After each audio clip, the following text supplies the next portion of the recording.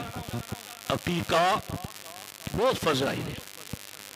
عقیقے میں ذبح کے وقت جو دعا پڑھی جاتی ہے نا، دمہا بدمہ ولحمہا بلحمہ وعظمہا بعظمہ وجلدہا بجلدہ وشعرہا بشعرہ اللہم اجعلہا فداءً۔ کیا ترجمہ اس کا؟ غور کیا کبھی آپ نے؟ اس کا ترجمہ یہ ہے کہ اے اللہ، اس جانور کے گوشت کے بدلے میں جس بچے کی طرف سے عقیقہ ہو رہا ہے اس کے گوشت کو جہنم سے آزاد کر دے۔ اس جانور کی چمڑی کے بدلے میں جس بچے کے نام کا عقیقہ ہو رہا ہے اس کی چمڑی کو جہنم سے آزاد کر دے۔ اس کے خون کے بدلے میں اس کے خون کو جہنم سے آزاد کر دے۔ اس کے بال کے بدلے میں اس کے بال کو جہنم سے آزاد کر دے۔ اے اللہ، ہم نے اس کی طرف سے عقیقہ کیا، اس سراپا جانور کے بدلے میں اس مومن بچے اور بچی کو جہنم سے آزاد کر دے، اور رب آزاد فرما دیتا ہے۔ یہ ہے ہمارے آقا علیہ السلام نے فرمایا۔ اب غور کرنا، حدیث پاک پڑھ رہا ہوں، سرکار دو عالم صلی اللہ علیہ وسلم نے فرمایا کہ تمہارے یہاں بچہ یا بچی پیدا ہوتی ہے، تم اس سے کامل فائدہ تبھی اٹھا سکتے ہو جبکہ تم اس کا عقیقہ کر دو۔ اب بیٹا پیدا ہوا، بیٹی پیدا ہوئی، تو آدمی سمجھتا ہے کہ اللہ نے مجھے بڑی نعمت دی ہے، اللہ نے مجھے صاحب اولاد کر دیا، اور پھر اس نعمت کے اوپر بندہ اپنے پلان بناتا ہے۔ میں اپنے بچے کو ڈاکٹر، عالم، حافظ، قاری، انجینئر یہ بناؤں گا، فلاں بناؤں گا، اور میرا بچہ میرے بڑھاپے کا سہارا بنے گا، میری امیدوں پر پورا اترے گا، میں جب بڑھاپے میں جاؤں گا تو یہ میرا خیال رکھے گا۔ سارا فائدہ بچے سے حاصل کرنا چاہتا ہے باپ۔ ہمارے نبی فرماتے پورا فائدہ تبھی ملے گا جب تم عقیقہ کرو گے۔ پورا فائدہ تمہیں تب ملے گا جب تم عقیقہ کرو گے۔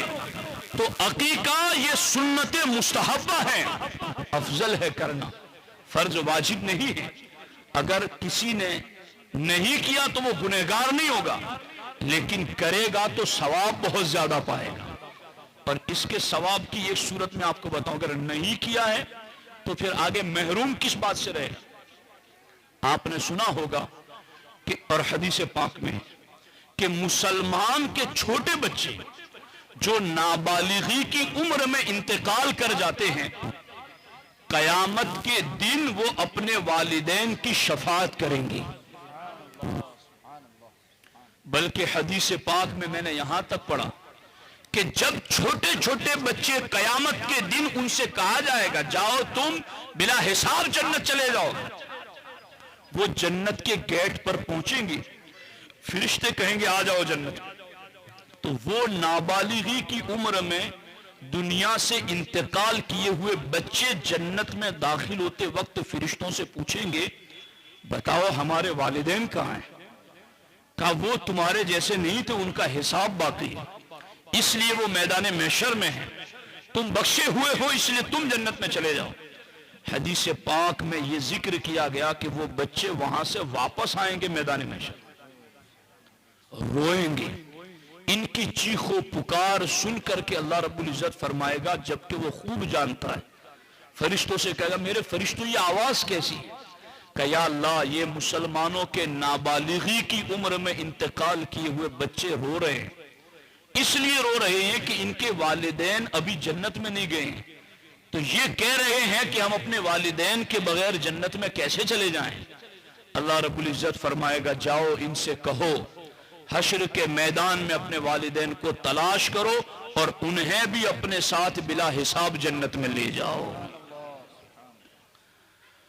استطاعت، توجہ سننا، استطاعت یعنی طاقت ہونے کے باوجود وقت بھی ملا تھا 7 دن یا اس کے اندر کا، اس کے باوجود اگر کسی نے عقیقہ نہیں کیا اور وہ بچہ یا بچی انتقال کر گئے تو قیامت کے دن شفاعت والی جو بچوں کی طرف سے ملنے والی گئے اس سے وہ والدین محروم رہیں گے اگر انہوں نے عقیقہ نہیں کیا.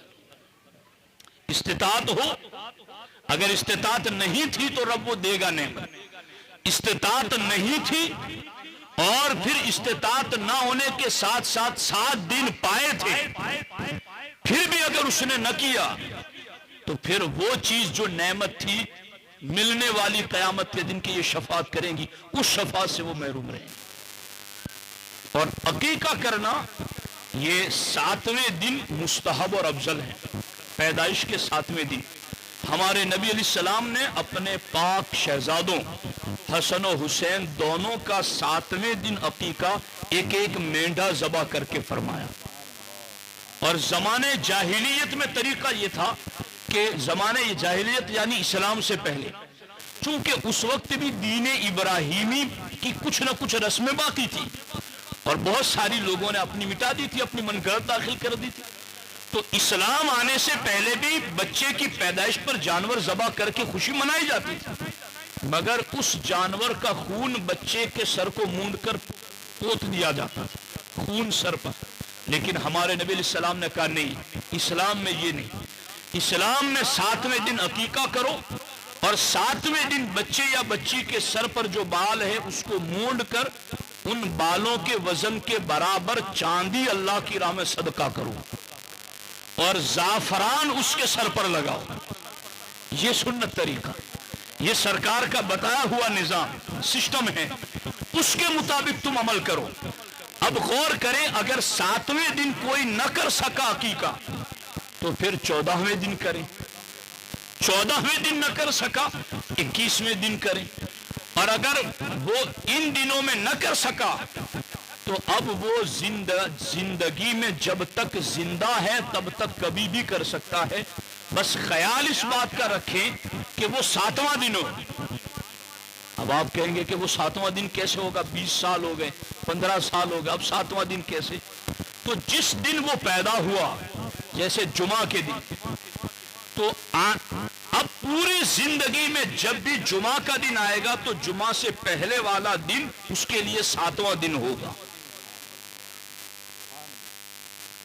سمجھ آئی؟ یعنی اگر کسی کی ولادت جمعہ کے دن ہوئی تھی، اب 20 سال 25 سال بعد وہ کیسے گنے کہ میرا 7واں دن ہے، میری ولادت کا 7واں دن؟ تو اب اس کے لیے حکم یہ ہے کہ وہ جو 7واں دن ہے اس کو اس طرح سے وہ گن سکتا ہے کہ جو ولادت کا دن تھا جمعہ کا، اب اس سے پہلے والا جو دن ہوگا جمعرات کا دن، وہ اس کے لیے 7واں دن ہوگا، اس دن وہ عقیقہ کرے گا، تب بھی سنت پر عمل ہو جائے گا اور اس کو اجر و ثواب ملے گا۔ تو دوستان محترم، یہ چند ضروری باتیں تھیں جو میں نے آپ کی خدمت میں عرض کی۔ اب میں تو حقیقت میں ابھی جب آ رہا تھا تو میں نے گاڑی چلاتے چلاتے تھوڑا غور و فکر کیا کہ میں نے جا کر کے وہاں بیان کیا کرنا ہے، تو پھر میں نے فتح و رضویہ شریف کی طرف میرا دھیان گیا کہ میں اعلیٰ حضرت کو پڑھ کے سناؤں۔ امام اہل سنت سنیوں کو سننے چاہیے۔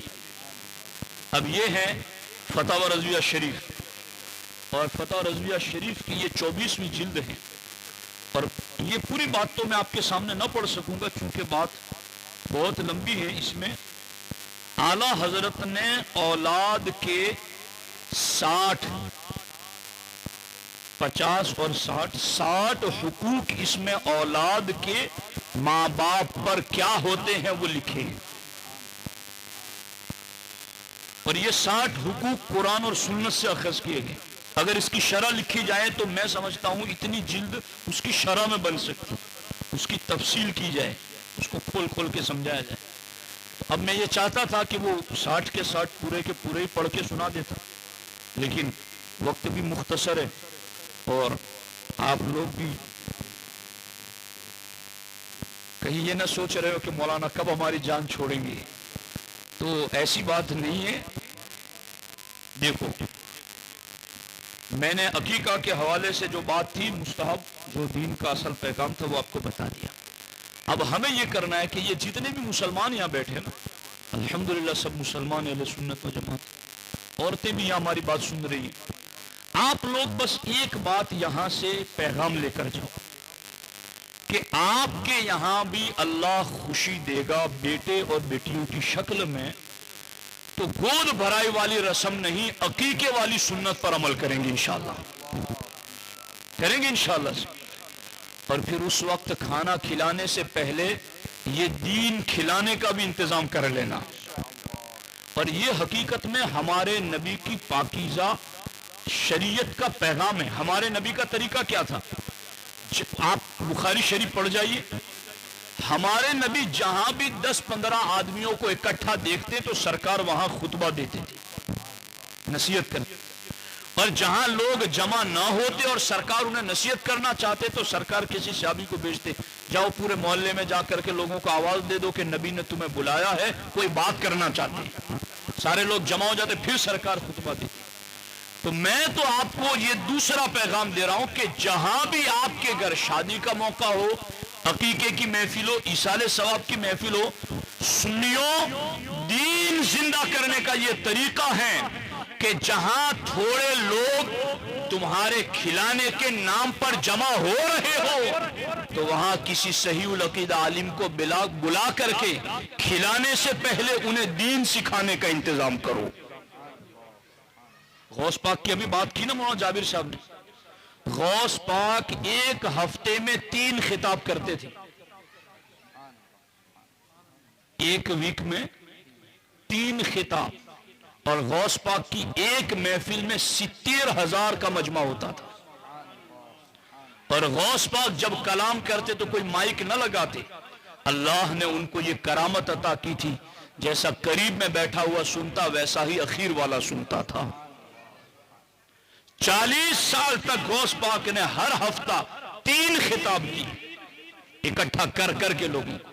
تو ہم غوث پاک کے ماننے والے، جہاں بھی انتظام کرو کہ لوگ اکٹھے ہو رہے ہیں، فوراً سنی عالم دین کو بلاؤ، انہیں دین سکھاؤ۔ ہم اپنی حلال کمائی کا لقمہ بھی کھلائیں گے اور انہیں اس لقمہ کھلانے سے پہلے دین بھی سکھائیں گے۔ اگر آج آپ نے یہ طریقہ، دوسری بات میری سمجھ لی اور سیکھ لی تو انشاءاللہ اس کے بہت زیادہ فائدے ملیں گے آپ کو۔ یہ اعلیٰ حضرت کے ذکر کیے ہوئے چند اولاد کے حق ہیں، وہ میں آپ کے سامنے عرض کرتا ہوں۔ اللہ اکبر، ٹھیک ہے نا؟ آپ گھڑی دیکھ رہے ہیں تو پھر میں آپ کو دیکھنا پڑتا مجھے. پہلی بات یہ ہے اعلیٰ حضرت فرماتے ہیں سب سے پہلا حق اولاد کا، سب سے پہلا حق وجود اولاد سے بھی پہلے. اولاد ہوئی نہیں، اولاد ہونے سے پہلے اولاد کا حق. یہ آپ کو دنیا کا کوئی مذہب نہیں سکھائے جو اسلام سکھا رہا ہے. ڈھونڈ لو، ڈھونڈنا ہوتا. یہ موٹیویشنل اسپیکر آپ کو بتائیں گے کہ اولاد کو اتنی عمر ہو جائے یہ سکھا. وہ تو اسلام نے جہاں تک کا کہا ہے ان کی ذہن کا کروڑواں حصہ بھی اس گرد کو بھی نہیں پہنچ سکتا. یہ پہلی بات. سب سے پہلا حق وجود اولاد سے بھی پہلے یہ ہے کہ آدمی اپنا نکاح کسی رذیل قوم سے نہ کرے. اللہ، کیونکہ بری رگ ضرور رنگ لاتی ہے. سن رہے ہو؟ ہاں، بری رگ ضرور رنگ لاتی ہے. اگر اس پر عمل کرتے نا تو لوگ سدھرنا شروع ہو جاتے کہ ہماری بیٹی بیٹا کوئی دے گا نہیں، کوئی لے گا بھی نہیں. اگر سارے عمل کرنا اس پر شروع کر دیتے، وہ ساری عیاشیاں، ساری مکاریاں، سارے گناہوں کے بازار جو گرم کر رکھے ہیں وہ بند ہو جائیں گے. لیکن اب تو لوگوں نے اس کو یہ سمجھا ہے کہ ان کے گھر کریں گے تو ہماری شان بڑھ جائیں گی. وہ گنہگاروں میں اپنی عزت ڈھونڈ رہے ہیں. کتنا الٹ گیا. یعنی ایک طرف اسلام کھڑا ہے، ہم اسلام کے مقابل اپوزیشن میں کھڑے نہیں، اپوزیشن میں بھاگ رہے ہیں. یہ معاملہ ہے. کیونکہ بری رگ ضرور رنگ لاتی ہے. اس پر میں تفصیل میں جاتا تو کئی حدیثیں پڑھتا، لیکن بعد میں اب میں آپ کو بھی دیکھوں گا کہ آپ پھر کب ہمیں بلاتے ہیں. ہمیں پیسہ مطلوب نہیں، ہمیں کوئی چیز، ہم کسی سے کچھ نہیں طلب کرتے کہ کوئی ہمیں دے نہ دے، ہمیں کوئی اس کی پرواہ نہیں. اللہ نے ہمیں بہت کچھ نوازا ہوا ہے، لیکن ہمارا مقصد دین کا پیغام پہنچانا ہے. دوسری بات، دیندار لوگوں میں شادی کریں کہ بچہ نانا و ماموں کی عادات کا بھی اثر پڑتا ہے. بچے پر نانا و ماموں کی عادات کا بھی اثر پڑتا ہے، اس لیے دیندار لوگوں میں شادی کریں.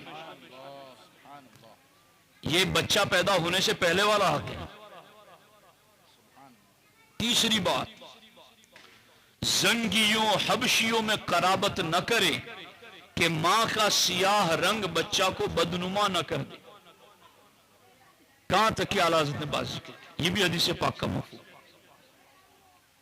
چوتھی بات، جماع کی ابتدا بسم اللہ سے کرے ورنہ بچہ میں شیطان شریک ہو جاتا ہے.